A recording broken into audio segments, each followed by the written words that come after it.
afternoon. Happy to stand for questions. I have a few comments before we start. First, I'd like to announce that we have appointed our first director of our state's newly created and first in the nation Office of Independent Investigations, Roger Rogoff. The legislature approved the creation of this office last year. It is going to provide very unbiased, independent investigations of police use of deadly force, independent of any involved law enforcement agency. This office is about getting to the truth about instances. It's about providing justice to families. And it's about getting truly independent investigations so that all of us can have a highly credible factual basis upon which to make decisions. And Roger will take this appointment beginning June 16th. I am really, really happy that we have a person of his quality taking on this first-in-the-nation task. He's had a sterling legal justice career spanning service in the King County as a King County Superior Court judge. He served as a senior deputy prosecuting attorney, as an assistant United States attorney, and as a criminal defense lawyer. We appointed Roger because of both his extensive experience and because it's been so balanced through multiple viewpoints and levels of experience throughout the criminal justice system. He's had significant experience analyzing evidence both as a litigator and a neutral decision maker. And the thoughtfulness and vision he's demonstrated as a judge is very important in this position.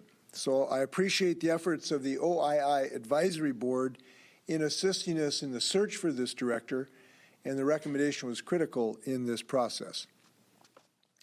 Today I'd like to update folks about our efforts to reduce homelessness in the state of Washington.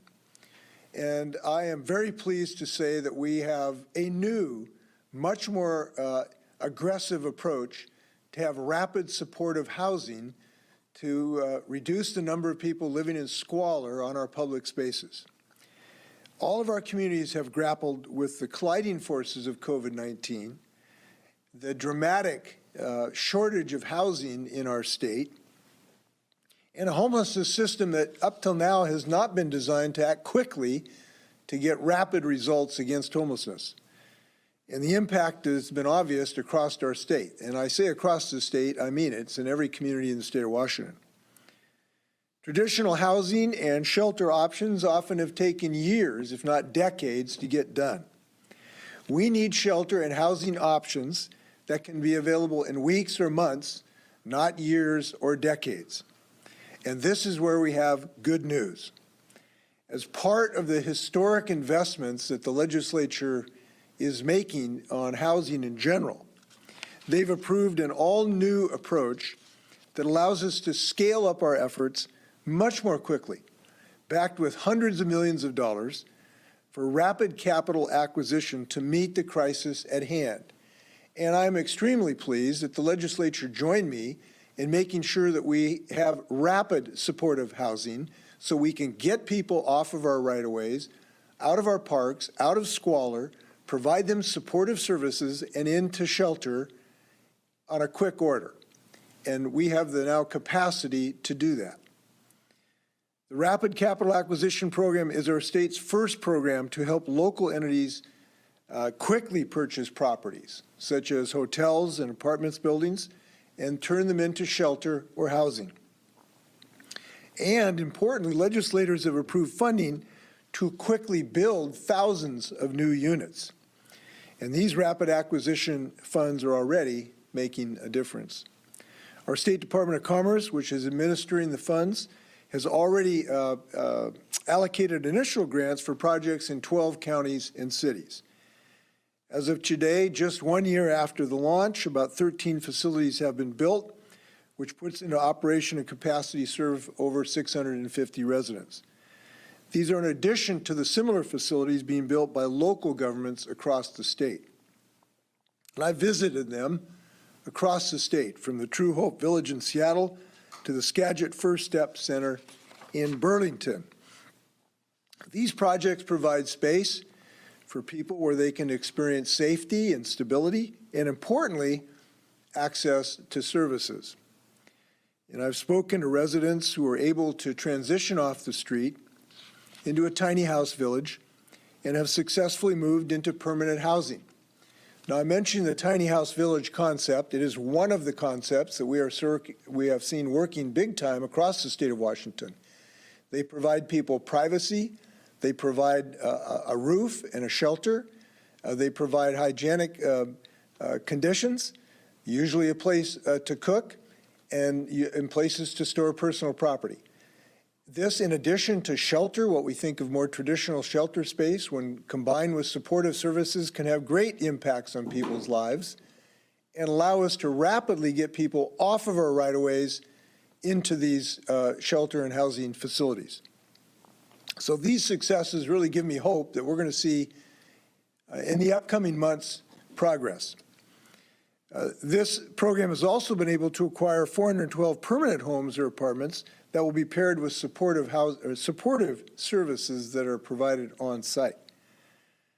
Now, the speed of these projects were not possible a couple years ago. It is also a case that we continue to grapple with encampments dangerously located on our highways. And we are dedicated to reducing the number of folks living in dangerous conditions on our state's right-of-ways. I believe this is both a moral obligation to get people out of these unsafe conditions and into the kind of rapid supportive housing that is both good for them, but will remove this blight along the right-of-ways of the state of Washington. So I'm pleased that the legislature joined me in appropriating $50 million this year that is dedicated to this transition for folks that today are living on our right-of-ways. And I have been very active with our state agencies to make sure that we move forward with this program, and that work is beginning immediately. Thanks to Commerce, WSDOT, and the Washington State Patrol, we have teams that have started coordinating with local governments and nonprofit organizations to identify where the safer shelter options are and to provide services. Teams are going to be doing outreach to encampment residents and may be able to begin transitioning people and offering services as early as mid-June. Now, all of these efforts, the supportive services combined with a much more rapid pace of housing alternatives, I believe is going to make a real difference in the state of Washington. Our Commerce Department will also be administering rounds of rapid capital funding this summer. And I encourage communities to take advantage of this new resource and apply. Every one of these projects makes a difference. And I am sure that our local partners will understand when we are insistent as a grantor of these funds that local communities will A, act with rapidity, and B, make sure that you help us transition people off of our state right-of-ways. Now, meanwhile, one of the most important things we can do, obviously, is to keep people from losing their housing. Eviction rent assistance is still available, and so is free legal help for low-income tenants who have received an eviction notice. And I believe that's the first in the nation as well. Information is on the Commerce's webpage. It's in dozens of languages at commerce.wa.gov/housing-assistance. People can also call 211 about possible resources in their community. So I'm happy that we are going to move quickly in the state of Washington. Before I take questions, I want to comment on the loss of 10 lives in Buffalo, followed by the shooting in California targeting a Taiwanese congregation. These are just two of the all too frequent instances of white supremacy and racism that is rearing its ugly head across the United States. We know that those dark forces are all too prevalent still in the United States, and every single person in public office ought to be standing against them. We cannot allow racism to, in any way, become normalized in the United States. And unfortunately, we have people in public life who are talking about the replacement theory, which somehow would fan the flames of racism in the state of Washington. That talk has to stop. And unfortunately, it's going on. And I thought, in all fairness, I ought to quote a Republican on this rather than a Democrat.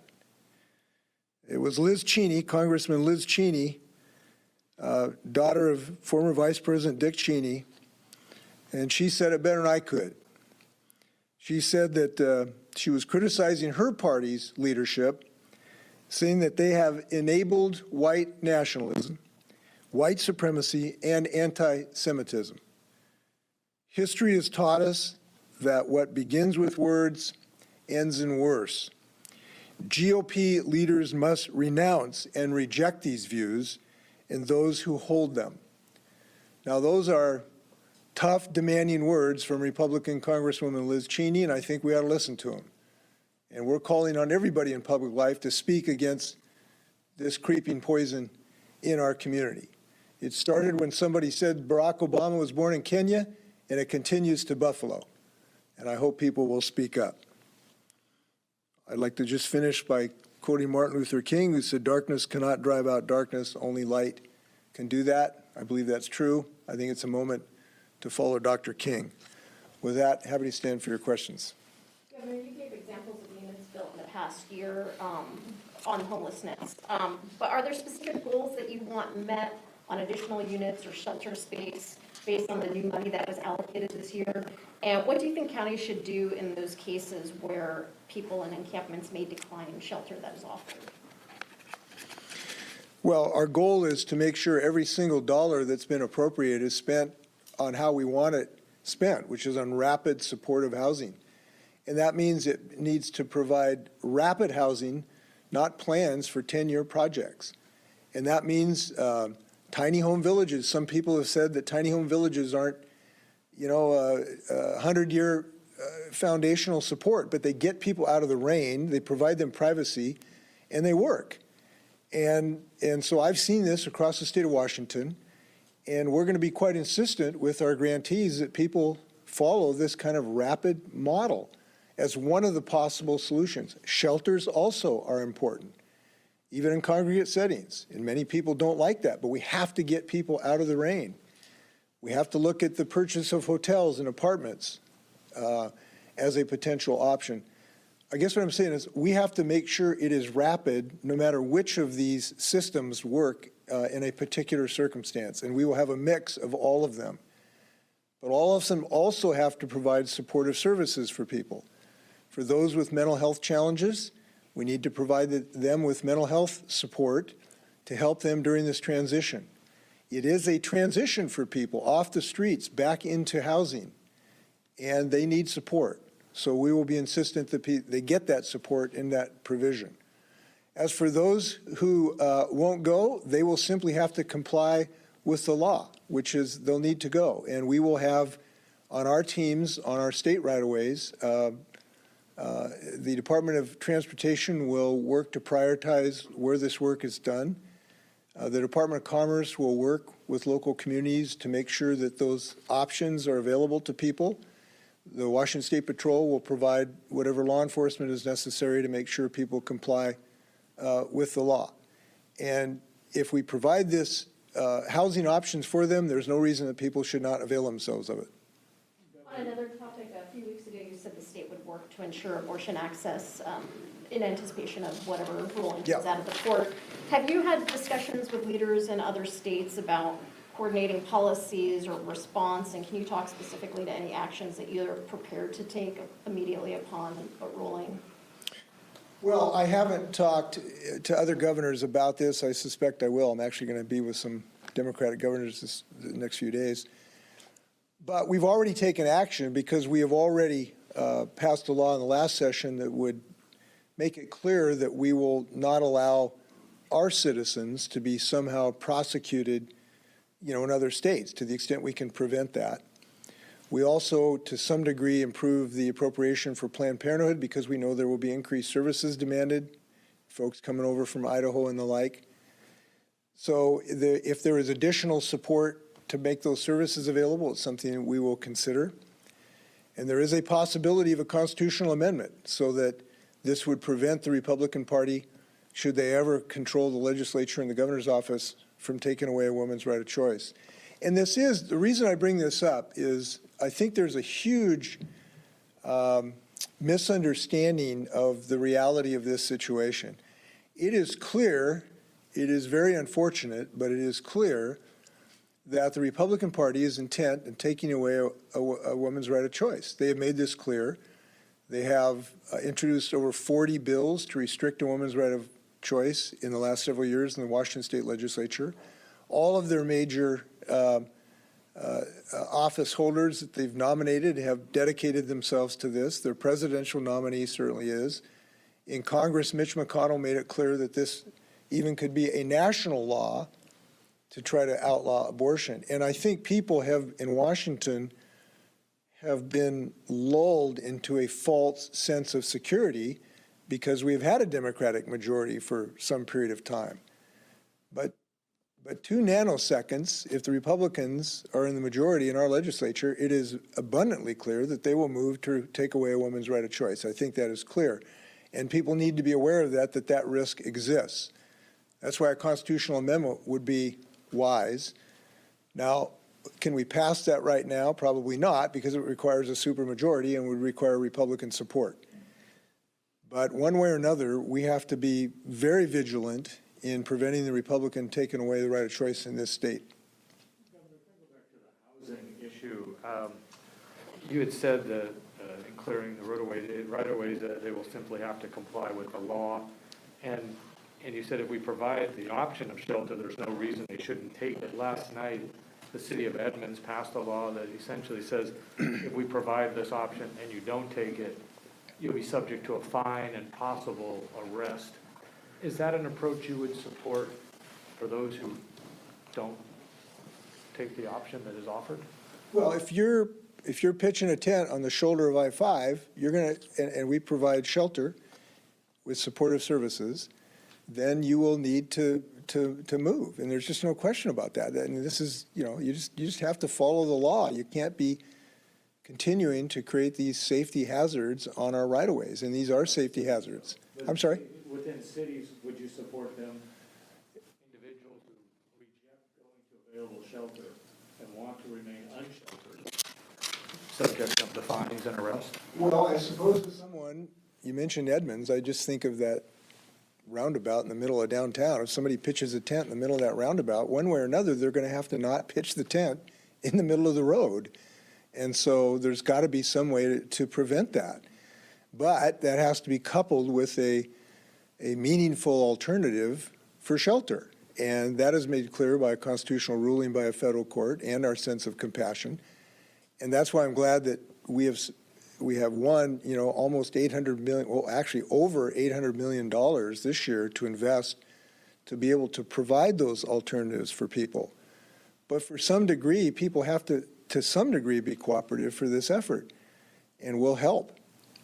So, Governor, just to be clear, do you support fining people and putting them in jail then if they refuse to get help from somebody that's trying to? I will say that if someone pitches a tent in the fast lane of I-5, they're going to have to move their tent. And if it takes a fine to convince them to move their tent, then I would say yes. Now, I can't speak to every circumstance in every tent in every city, but there are circumstances where one way or another, obviously, we have to have a way to prevent unsafe conditions from existing. But that has to be coupled with reasonable alternatives that, unfortunately, what I'm sharing with you is that we now have the opportunity to provide those alternatives for people, and I'm very happy about that, on a rapid basis, not years, but rapidly. And the Mayor Harrell, about a month ago, complained to the state about tearing up a memorandum of understanding because the state has not been moving fast enough on encampments along right-of-ways. Is the state doing all it can to remove these camps in a timely fashion and taking responsibility for this? Or as it sounds like with the team's approach, you're still going to be relying on local outreach teams, cooperation with the city to do that? It's not an entirely all-state effort. Well, we would like the cooperation of the cities in this regard. We are going to provide state money for shelters and the like, and we would hope and expect that the cities will work with this to have a certain portion of the housing they provide will go to people on our state right-of-ways. That has actually not been happening as much as we would like. We do need cities to help us on the people that we have to get off our right-of-ways into shelter. And if they're using all the shelter for other people and nothing for people in right-of-ways, they need to be partnering with us in this regard. And in our grant making, that will be one of the criteria to cooperate with the state, so that these, whatever shelter we build, a portion is going to be attributable to those that are on our right-of-ways, so that we can get this job done. And we're going to be expectant of the cities to cooperate with us in that regard. Well, will the state provide its own team? You talk about teams. I wasn't sure who the teams are. Will the state provide its own outreach teams and eventually do everything by itself? We'll have some portion of the outreach effort as state employees, but because we have interlocking service providers, they're going to need to work in coordination with the cities. And the cities are going to need a portion of their, quote, their shelters are going to need to be available to people who come off our right-of-ways. They can't just ignore the people living on the interstates. They're going to need to cooperate. Frankly, a couple of cities I won't mention that haven't done that yet.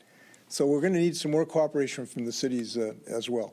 Jumping off that topic for a second, with COVID cases rising in the state slowly, are you thinking of reissuing a mask mandate indoors? And if not, what would it take for you to consider that?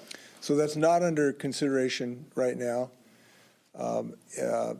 So we don't have any immediate consideration of additional measures like that. And we may have some changes on this in the next week or so. We'll discuss in a few days probably. Governor, in 1981, Timothy Pauly was convicted of a triple murder, sentenced to life in prison. Laws have changed. He's set to be paroled next month. Family members of his victims met with you, pleading for you to block his release. Are you going to get involved in the Timothy Pauly case? So we're reviewing that case right now. As you know, I have an obligation to review that, or an opportunity, and I am in the process of reviewing all the facts and circumstances of what was clearly a very horrendous crime. I have met with the families. I understand the pain that they have undergone, and we hope to have a decision one way or another in the near future. Governor, I wanted to give you an opportunity to comment on something I don't think you've been asked about, at least not in this room, which is the Oakley Carlson case. She's the missing 5-year-old from Grays Harbor County. And along those lines, I want to ask if you have any plans to order a review of how her case was handled by the child welfare system prior to being returned to her family and during that period of reunification. Well, to start with, we have all kinds of inhibitions and inability to talk about these individual cases. As you know, there are privacy laws we have to respect. So I'm limited what I can tell you about any individual case. But I can tell you that we will have a review of any situation of this nature to make sure that it was handled appropriately. We have an ombuds office that is responsible for that. I'm confident that the appropriate decisions will be made and there will be a review.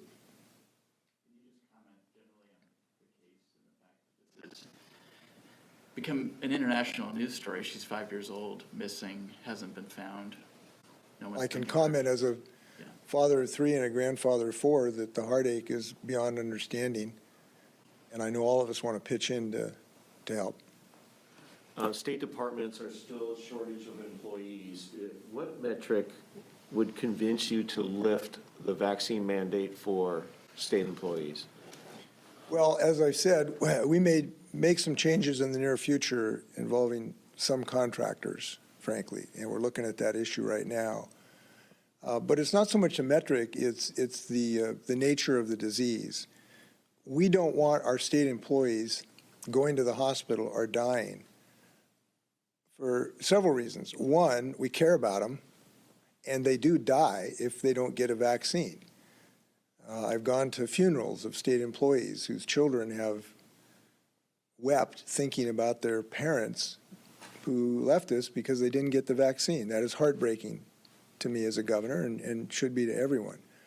Number two, when that happens, we lose a valuable state employee that could be doing great work for the state of Washington. We want our people to be out there doing all the work and snow plows and ferries and everything else. And when they go to the hospital, they can't do that work. And number three, we don't want people coughing on folks, infecting them either. So it's not so much, I mean, to some degree there's a metric, but more importantly, the nature of the disease that is with us. And at the moment, the infection rate is actually going up. And the hospitalization rate is also going up today. So while it's going up at the moment, we think that it's not a moment to expose our state employees to that problem. Well, just to follow up on that, people are saying you got to have something at the end of the tunnel because just like colds and flu, they may be around forever, and people are saying COVID's going to be around forever. So is there an end game in terms of the vaccine mandate? Do you think you will ever put out a metric so people can know what to expect? I hope to. I hope to get to the point where we can do that. It is clearly not the case today. The common cold is not increasing in the infection rate today or in the hospitalization rate. COVID is. So that's the distinction. As I've said many, many times, this is a wily beast. We're going to make decisions every day based on the best available science, and that's what we're doing. What about gas taxes? State gas users pay some of the highest rates in the country. Any more discussion of some sort of a tax holiday? No. Listen, we know the difficulty with gas prices going up in part because of the war in Ukraine and COVID, supply chain interruptions and everything else. So we know it's difficult for people. But we don't think this is a solution because if we simply eliminate the gas tax, here's what happened. The oil companies just increased their price up to the same pain point. And what would happen is that those 16 cents or whatever you did, instead of going to the coffers where we can build roads, would just go to the oil companies in their profits. So we don't think giving oil companies more profits with less money to fix our roads is the right answer to this problem. But we have done some things to help low-income people with these prices, including the income tax, the earned income tax credit, which will help lower-income families about an average about $1,200 a year starting next year. That could be used to cushion the blow of these gas prices. We want to help people, not the oil companies. Now, there's another reason that's a difficulty here is if we did do a reduction, we'd have to stop these projects. So we got projects all over the state of Washington, the 520 bridge, maintenance. A bunch of these projects would have to stop. And we know people don't want to have more traffic jams in our state. We know we're a growing state. We have bonds that this money was bonded against that we have to find some solution to. So it's really not a solution either to help people. It's a solution to help the oil companies and delay our transportation infrastructure. I don't think that's the right thing for the state of Washington. There are other states, including fellow Democratic governors, who have been putting out proposals to help, more broadly, help with the pain of inflation for a broader population. And so I know the legislature's not in session right now, but we have another revenue forecast next month, and if that is yet another healthy revenue forecast like we've seen over the past year, is there any scenario in which you see that you would ask the legislature to come back if this inflation pain point continues to rise, to ask to give some of that money back in the form of rebates or credits or whatever, like we've seen in states from like Connecticut, California, and others? Well, first off, those are states with income taxes. We don't have an income tax in the state of Washington. Our income tax is the lowest in the nation, which is 0. And so we are in a different situation than those other states, number one. The question is, would the revenue forecast ever to make this so that there was more dollars than we needed for our children and their mental health and housing? I would be very surprised if the revenue forecast would be of that dimension. Would never eliminate a possibility, but I'd be very surprised. Look, we got a homelessness crisis in our state. We have children with mental health crisis.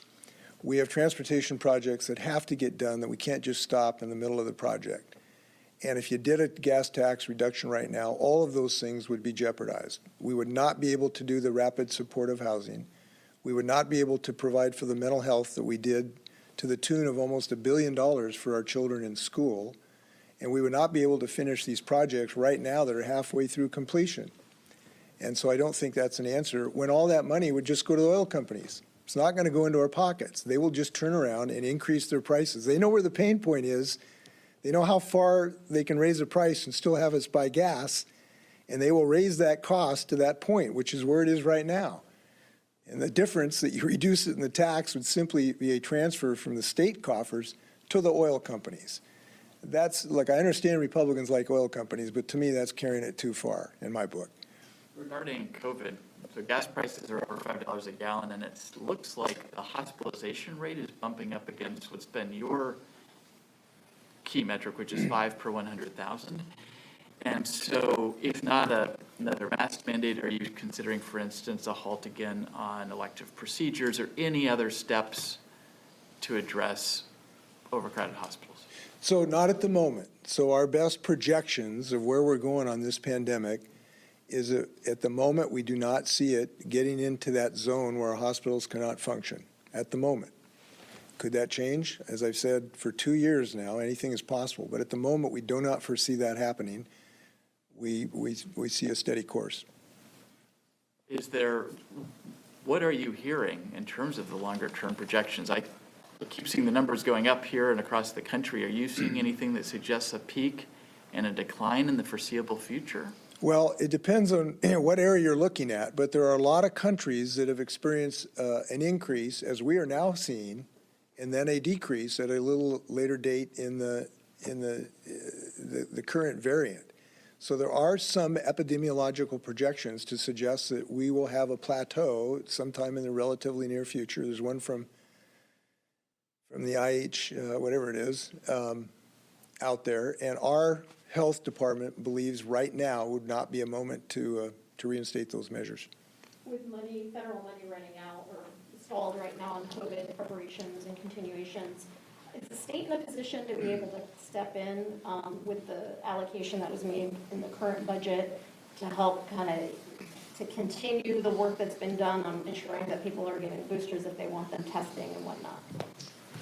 I suppose it might be possible, but I believe Congress is going to step up to the plate. I hate to be optimistic about Congress, as you know, but I think we will get federal funding for this ultimately. That's what I believe will happen.